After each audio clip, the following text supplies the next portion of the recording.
نبی صلی اللہ علیہ وآلہ وسلم کو قتل کرے گا اور منہ مانگے انعام حاصل کرے گا۔ اس پر حضرت عمر فاروق رضی اللہ تعالی عنہ نے ہاتھ میں سنا تو آپ نے ننگی تلوار لے کر کاشانہ رسول صلی اللہ تعالی علیہ وسلم کی طرف روانہ ہوئے۔ راستے میں حضرت نعیم بن عبداللہ رضی اللہ تعالی عنہ سے ملاقات ہوئی تو آپ نے انہوں نے حضرت عمر فاروق رضی اللہ تعالیٰ غصے کی حالت میں دیکھ کر پوچھا، ہے عمر بے نیاب تلوار آپ کے لیے کدھر جا رہے ہو؟ کہا رسول خدا صلی اللہ علیہ وآلہ وسلم کو قتل کرنے جا رہا ہوں،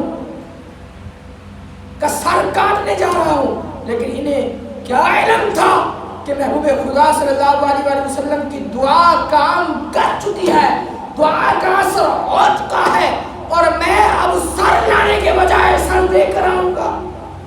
چنانچہ حضرت نعیم رضی اللہ تعالی عنہ نے فرمایا پہلے اپنے گھر کا پتہ تو کر۔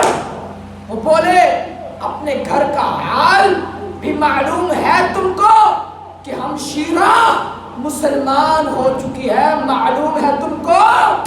جب سنا کہ میرے بہنوئی اور میری بہن اس نبی کا کلمہ پڑھ کر خیر قریب نبی پاک علیہ السلام کے توسل سے اسلام میں داخل ہو چکے ہیں تو غصے میں اور زیادہ بھڑک اٹھے، تو غصے میں آئے اور زیادہ بھڑک اٹھے تو آستانِ نبوت کے بجائے سیدھے بہن کے گھر گئے۔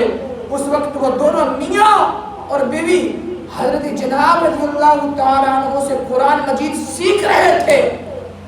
غضب ٹوٹا، عمر دہلیز پر جس وقت آئے چھڑتے تھے وہ دونوں، چڑھتے تھے وہ دونوں، حضرت جناب رضی اللہ تعالیٰ عنہ قرآن مجید پڑھ رہے تھے۔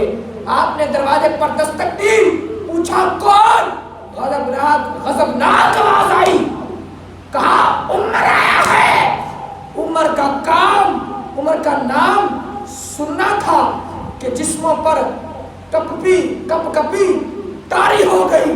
حضرت جناب رضی اللہ تعالی عنہ نے جلدی سے قرآن مجید کو بند کر دیا اور چھپ گئے، اور حضرت محترم حضرت عمر فاروق رضی اللہ عنہ مکان میں داخل ہوتے ہیں اور پوچھا کہ میرے آنے سے پہلے تم کیا پڑھ رہے تھے؟ آپ کی بہن بولی ہم اپنے سبحان اللہ کی کتاب قرآن مجید پڑھ رہے تھے۔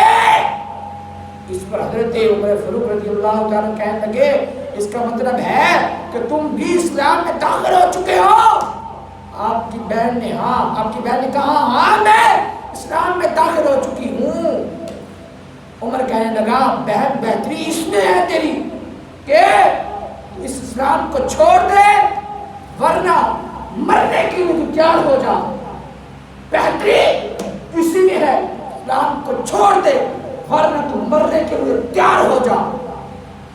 تو آپ کی بہن نے جواب دیا اے عمر یہ جان تو جا سکتی ہے مگر ایمان نہیں جا سکتا، یہ جان تو جا سکتی ہے مگر ایمان نہیں جا سکتا۔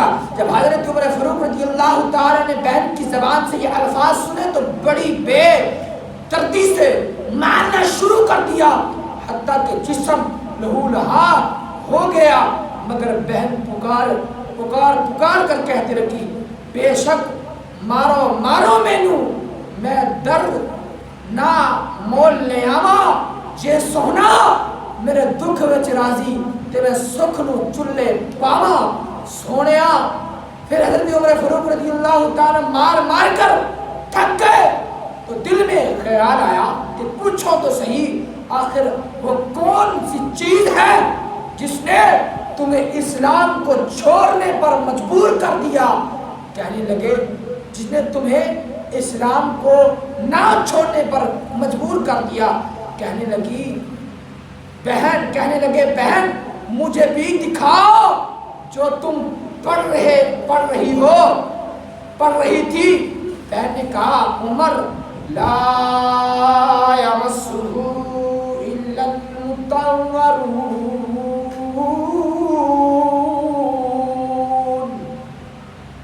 اے صرف پاک انسان ہے جو سکتا ہے، چھو سکتا ہے، اسے صرف پاک انسان چھو سکتا ہے، اور تم تو پلیت ہو. بہن نے کہا کہ پہلے غسل کرو پھر قرآن مجید کو ہاتھ لگانا. چنانچہ عمر فاروق رضی اللہ تعالیٰ اٹھے، غسل کیا، پھر قرآن مجید کو پکڑا اور سورہ طٰہٰ کی تلاوت شروع کی. دل کی کیفیت ہی بدل گئی، دل کی کیفیت ہی بدل گئی. آنکھوں سے آنسو جاری ہو گئے اور کہنے لگے جہاں سے تمہیں یہ دولت دین اسلام کی حاصل ہوئی، مجھے بھی وہاں لے جاؤ. آپ کے اسلام کی طرف رغبت کو سن کر حضرت جناب رضی اللہ تعالیٰ عنہ جو مکان میں چھپے ہوئے تھے وہ بھی فوراً آپ کے پاس آ گئے اور کہا ہے عمر تجھے مبارک ہو کہ محبوب خدا صلی اللہ علیہ وسلم کی دعا تمہارے اوپر اثر ہو گئی ہے، کہ محبوب علیہ السلام کی دعا آپ کے حق میں قبول ہو چکی ہے. اس وقت حضرت حضور سرور کائنات صلی اللہ علیہ وسلم حضرت ابن ارقم رضی اللہ تعالیٰ عنہ کے گھر میں تشریف فرما تھے اور دروازے پر حضرت امیر حمزہ رضی اللہ تعالیٰ عنہ پہرہ دے رہے تھے. اور جب صحابہ کرام رضی اللہ تعالیٰ عنہ نے عمر کو شمشیرہ ہاتھ میں لیے آتے ہوئے دیکھا، شمشیر ہاتھ میں لیے آتے ہوئے دیکھا تو گھبرا کر کہنے لگے خیر نہیں، کہنے لگے خیر نہیں، عمر آ رہا ہے. اس پر حضرت امیر حمزہ رضی اللہ تعالی عنہ نے یہ فرمایا آنے دو عمر کو، آنے دو. اگر عمر ٹھیک ارادے سے آئے تو خوش آمدید، ورنہ اس کے تلوار سے اس کا سر قلم کر دیا جائے گا. لیکن حضور صلی اللہ علیہ وسلم نے فرمایا عمر کو آنے دو. وہ خود نہیں آیا بلکہ میں نے اس سے اپنے رب سے مانگ لیا ہے. عمر کو میں نے اپنے رب سے مانگ لیا ہے. چنانچہ حضرت عمر فاروق رضی اللہ تعالیٰ عنہ حضور کے قدموں میں گرے اور ادب سے عرض کیا حاضر ہوں. سر جھکانے کو خدا پڑا اور رسول صلی اللہ علیہ وسلم پر ایمان لانے کو تیار ہو چکے. ادھر حضرت عمر فاروق رضی اللہ تعالیٰ عنہ نے اشہد ان لا الہ الا اللہ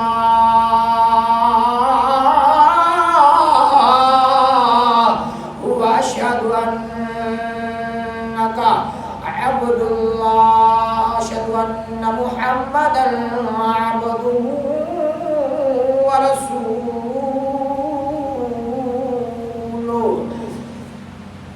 اور یہ کہنا تھا کہ ہر جانب صدائے مرحبا گونجی، فضاؤں میں نعرے اللہ اکبر کی صدا گونجی. فرشتوں کی مبارک حضرت عبداللہ بن عباس رضی اللہ تعالی عنہ فرماتے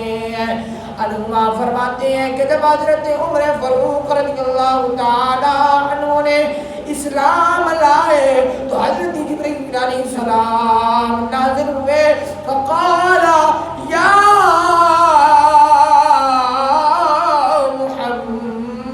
محمد لقد استبشر اہل سماء باسلام عمر. پس کہا ہے محمد صلی اللہ تعالی علیہ وآلہ وسلم فرشتوں نے حضرت عمر رضی اللہ تعالیٰ عنہ کے اسلام لانے کی خوشی منائی. کہ کون عمر رضی اللہ تعالیٰ عنہ؟